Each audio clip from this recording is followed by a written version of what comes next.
Hello. Um, I hope things go a little more smoothly than they did on a Wednesday. I'm getting this done on Friday night, but it's presumably Monday morning for you. So we're looking at measuring concepts. Part of the reading is for um, grounded theory, but I've already discussed that. So you should be able to do a pretty good uh, summary on that, given that I've discussed it. But here is some discussion of how do we measure concepts? And so my argument is knowing the different ways we can turn concepts into numerical measures may be boring or annoying. Oh, it can be boring and it can be even annoying. But it really is an important part of research design. You really need to pay attention to this if you're actually going to do research. And as I've said, probably not enough because the whole semester's been, well, um, the first half of the semester was fine, but I didn't say it enough. But I'm going to say it a lot more now. The purpose of this class for the 90 to 95% of you who don't get a graduate degree, well, a PhD, um, you need to know how to handle research. I had a whole day on, we've been doing this for 2 centuries, research on society. You're going to be reading research on society in um, your job at some point, most of you. So you need to know how this works. Even if it seems pointless and stupid right now, it's not. So we'll start with operationalization, which we did last week. Um, for me, it was 2 days ago. For you, it's 5 days ago. Turning a concept into a measure. That's operationalization. You're turning some idea you have in your head into an operation, some measuring operation. That's what we mean by operationalization. Um, Example, again, from the pandemic, contact tracing. We need a definition of contact. Yeah, I should probably define contact tracing. That's how you find out how an epidemic or a pandemic has spread. You trace each contact. So you've got somebody sick. Where did you get this? Where have you gone? Who have you contacted? And then you trace those people back. You ask them, okay, are you sick? You find out how they're sick. And you trace those contacts, and then you find out of that third level how they got sick. This way you can trace it all the way back to the source. That's what I think they did in Wuhan to the wet market in Wuhan. That seems to be the source of this pandemic, COVID-19. So if you're going to do contact tracing, you've got to define contact. Does that mean shaking hands with somebody? Does that mean using the same hard surface that they used? Does it mean breathing on them? How does that work? So you've got to be really careful in turning this idea you have of a contact into measures. And levels of measurement are about the mathematical precision with which the values of a variable can be expressed. Okay, a variable. Uh, Contacts. You can have lots of contacts. You can have very few contacts. It varies. It's different. Lots would be high values. Few contacts would be low values. Okay. Some ways to turn concepts into measures have no precision at all, and some are very precise. And of course, we want to be as precise as we can, but sometimes we just can't be. That's the point. What are some of the reasons for being precise, for being clear? It helps comparison. Maybe you have 3 subsets of contact. You shook hands, or you just stood, I don't know, a foot away from somebody for a certain amount of time, or I visited a restaurant where somebody else who you know was sick had lunch, and then you sat in the same spot. So now you've got 3 different ways you can have a contact, and now you start comparing those 3 ways. You find, lo and behold, shaking hands makes people sicker than in the other 2 ways. It helps comparison in what happens in the real world. Also, it influences the actual statistical procedures used. I'm going to leave that up to Wib Leonard in 275. But it really does. If you've got nominal a level of measurement, you just can't use certain things. Okay, nominal level of measurement. There is no measurement here. The data cannot be expressed in numbers, only in categories.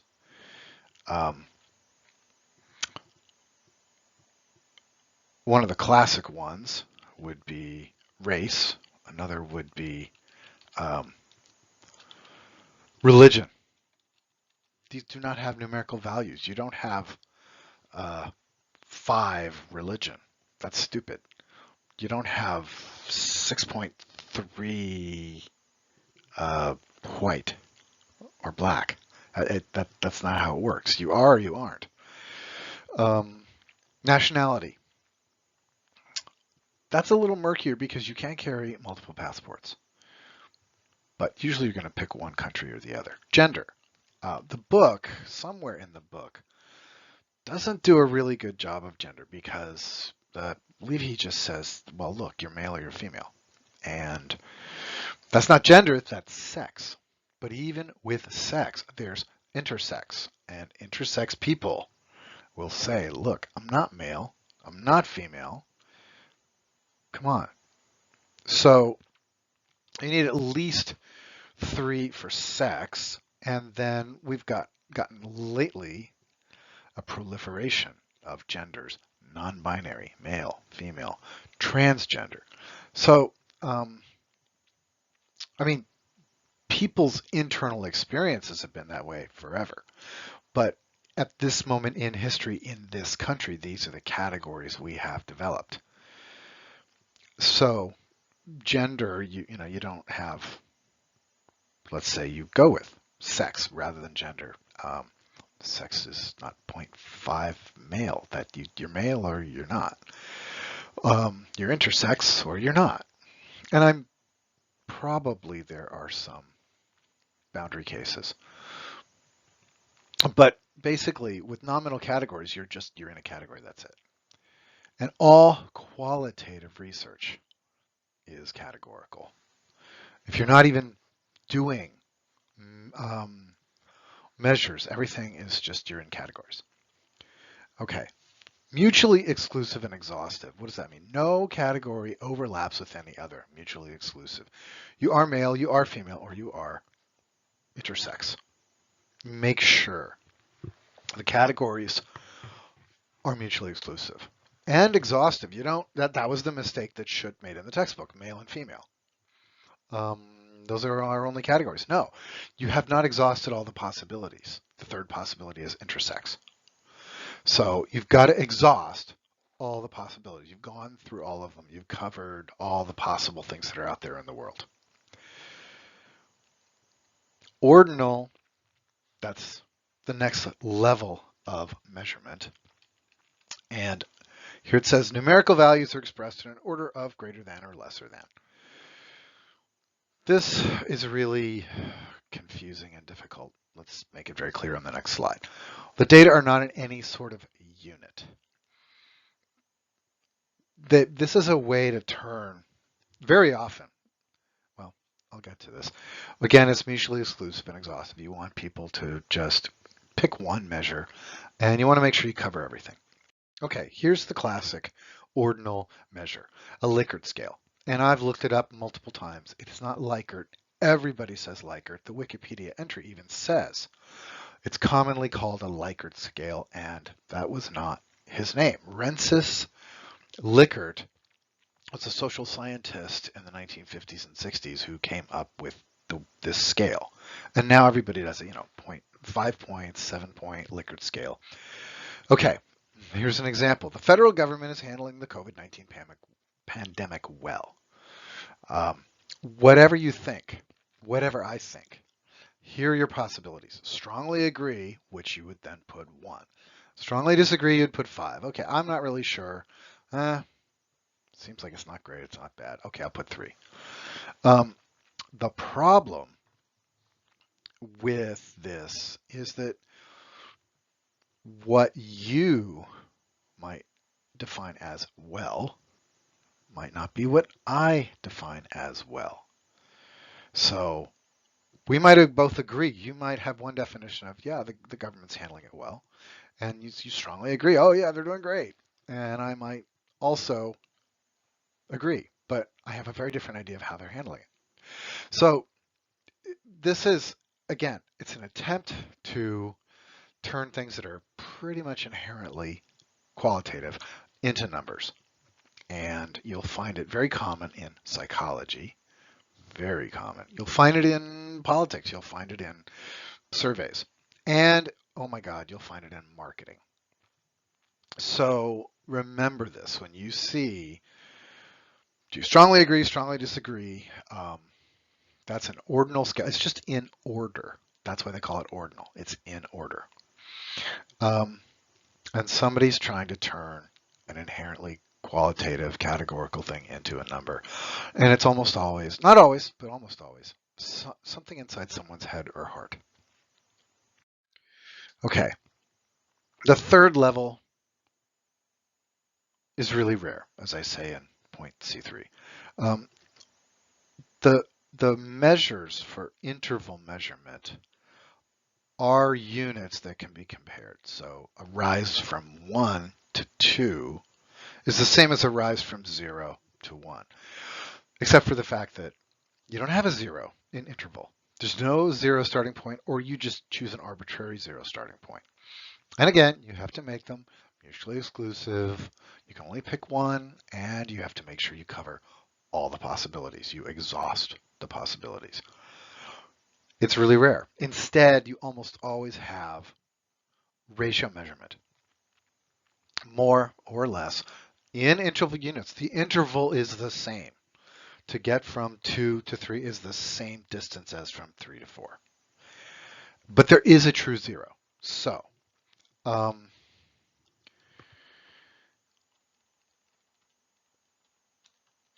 sorry, I'm scrolling in my lecture notes. I'm on 2 screens at once because of this recording, which is just, I'm still getting used to it. And if it sounds like I'm getting used to it, yeah, that's because I am. Ratio is almost always used when you have really good numbers. So for instance, just some examples. Demography. You either have a child or you don't. You've given birth or you haven't. Now, you could talk about stillborn, miscarriage. When does a miscarriage become a stillborn? I mean, really tragic cases like that. Or the baby died a few seconds later. Does that count as stillborn? No, counts as live birth. But you've given birth to one child. Or you've never given birth. Or you've given birth to 3 or 4 children. And that's a true 0. Most of you in class have not given birth. Later on, eventually, most of you who are female will. By the time you're 40, the majority of you will, if demographic trends hold. So another classic one is economics. Income, wealth. You can have no assets. You're homeless. You're naked and you're homeless. You have literally nothing. You do not own anything. Your assets are 0. Or that's, that's the worst. But you have income. You're making $10 a day, which is painfully low. That's $300 a month. Ugh. Is it? Check my math. Anyway, you're making $2,000 a month. Okay, that's $24,000 a year.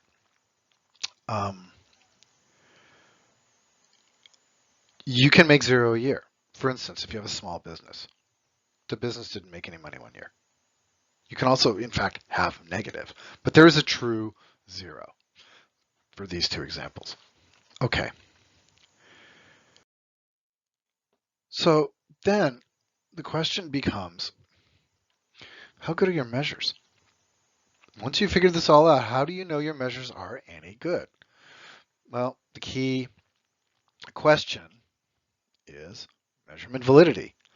Once again, validity. When statements about reality are correct, are your measures valid? And the first one is face validity. It really obviously pertains It's really obvious to the concept being measured. So, births. The baby did really come out of you. That's really obvious. Like, there's no argument here. Face validity. Let's just go with it. Mortality. How many people have died in this pandemic? This one's a little harder because how many people have died of the COVID-19 virus? If you don't actually test, and some people are dying of this without being tested, they're just seeing the fever, the dry cough, the shortness of breath, and they're going, oh yeah, I've seen this one. But, a dead body is a dead body. I don't know how many of you have seen a dead body, but you can really tell they're dead. So these are very obvious ones. There's really great face validity in mortality and fertility statistics and demography. Sorry to get a little gloomy there, but life's kind of gloomy at the moment. Okay, content validity.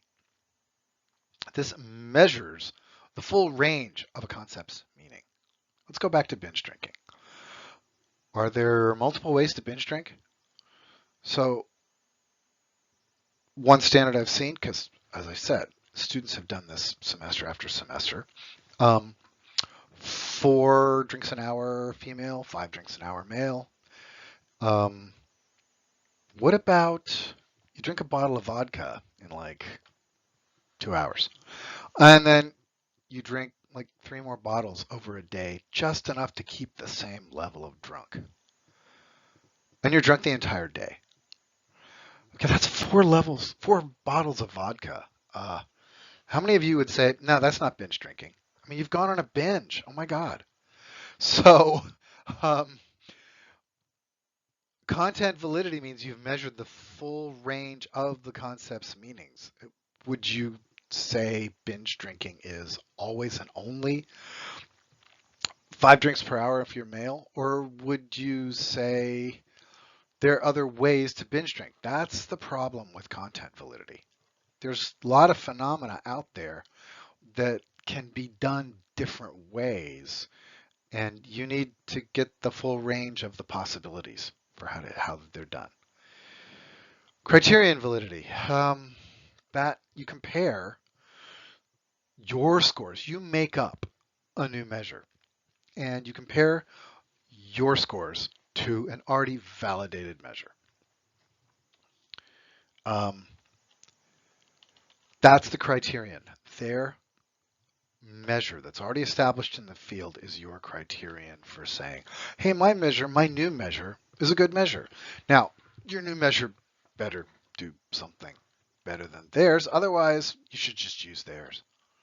Somebody else published a paper in 2017, and now everybody's using her measure. Here it is 2020, and you're trying to write a better measure. Well, it should be better, or just use hers. But you would test against hers, and you would say, well, hey, mine tested really well against her measure, but here's my improvement. Maybe you would use, for instance, in blood alcohol, you would use a combination, in binge drinking, you would use a combination of blood alcohol and time that the blood alcohol was at that level or above that level. That might be a better analysis of, or a better measure, sorry, not analysis, measure of binge drinking.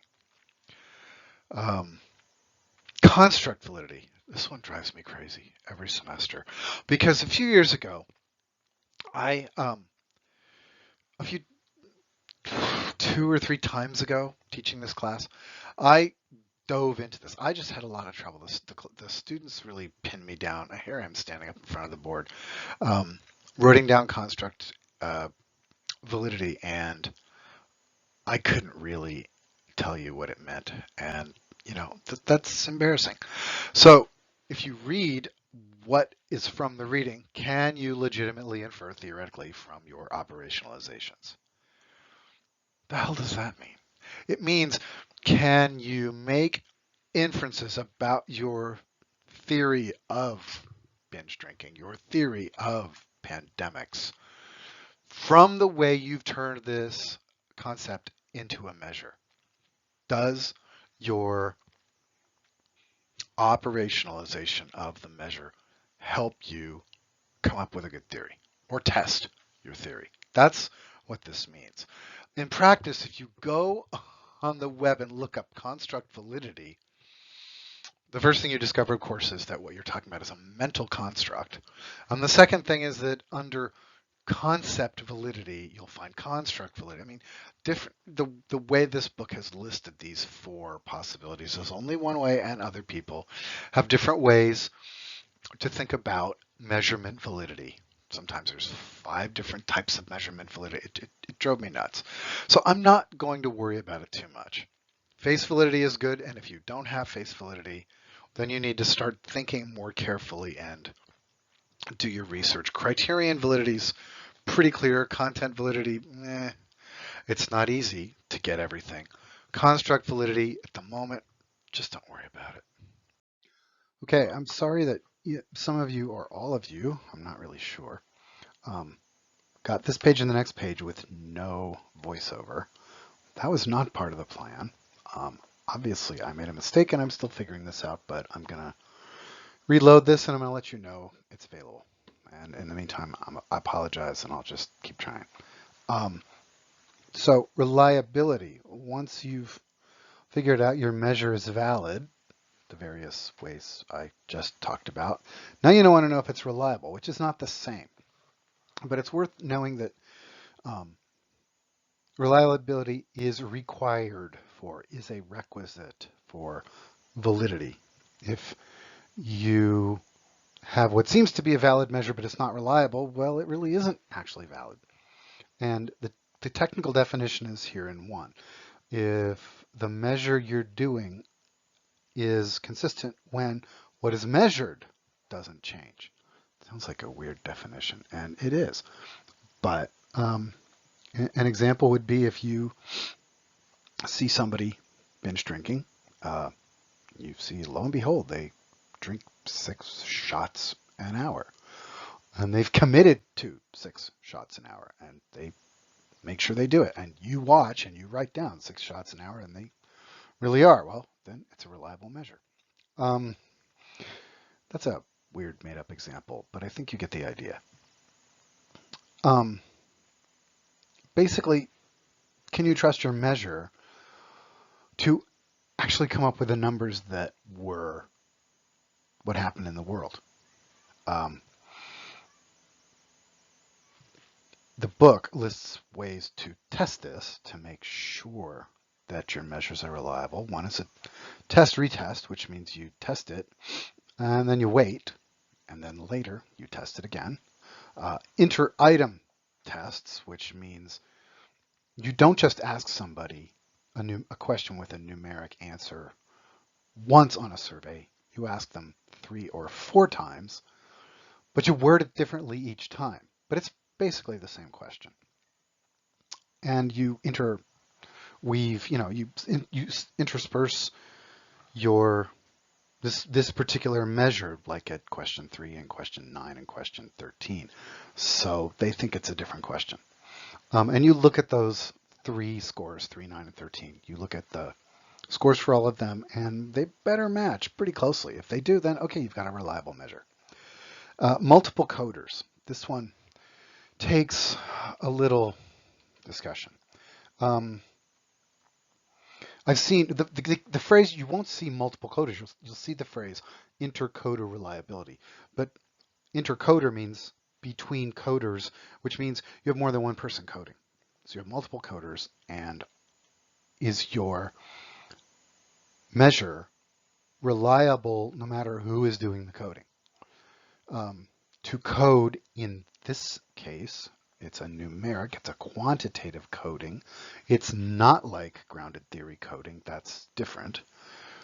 This is turning something into a measure out there in the world. So one example could be you're in a criminology department. Let's say you get your PhD in sociology, go to a criminology department, which is true. Upstairs, there are 3 people in criminal justice with PhDs in soc, and some in criminal studies and some in political science, all of which could apply to crime. And you are studying excessive force by police departments. So you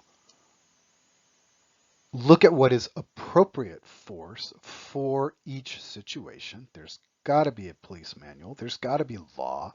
You look at the law. You look at the police manual, the departmental regulations about use of force. And then you turn those into ways to code. And you give a number, you turn them into numbers. Like one is appropriate force. It followed departmental guidelines. The suspect was doing X and you responded with Y level of force, and that's appropriate. And then you turn excessive force into 2. So the subject was using X, the suspect was using X level of force, and you used Z level of force. They pushed you and you shot them. I mean, that's just, come on, that's straightforward excessive force. So you turn that into a 2. So anytime anybody looks at a police report and anytime a cop pulls out a weapon, they have to file a report. So the reports are all there and you can get them.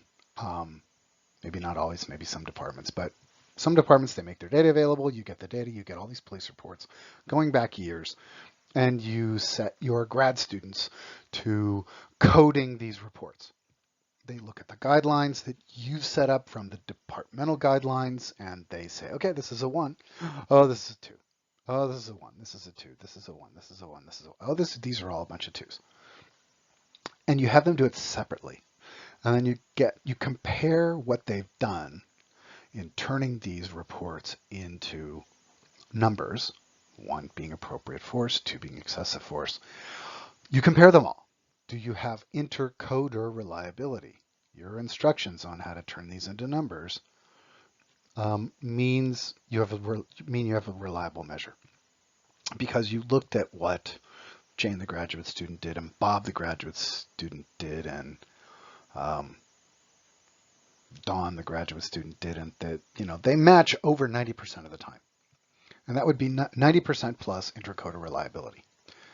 So that's one very standard way. I've seen it in marketing, not in criminal studies, but in marketing, something I published in.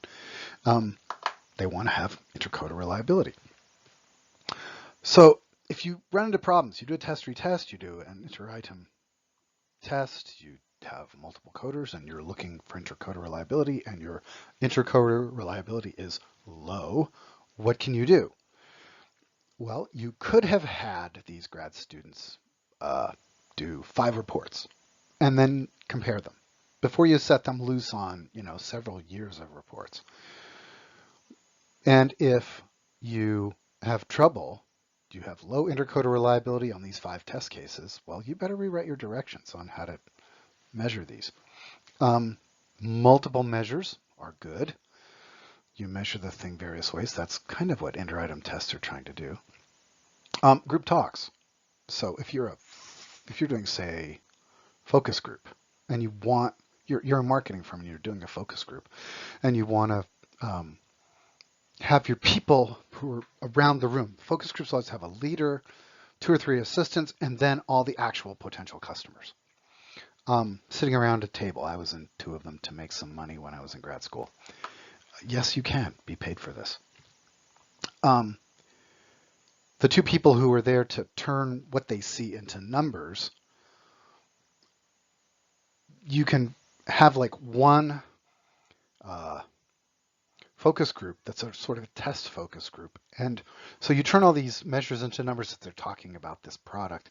And then you ask them, this is the group talk part, what did you mean by that? And maybe your coding went off the rails. Maybe it's not that good because these test subjects are telling you. Cognitive interviews are similar. Let's say you're doing a survey, not a focus group, a survey.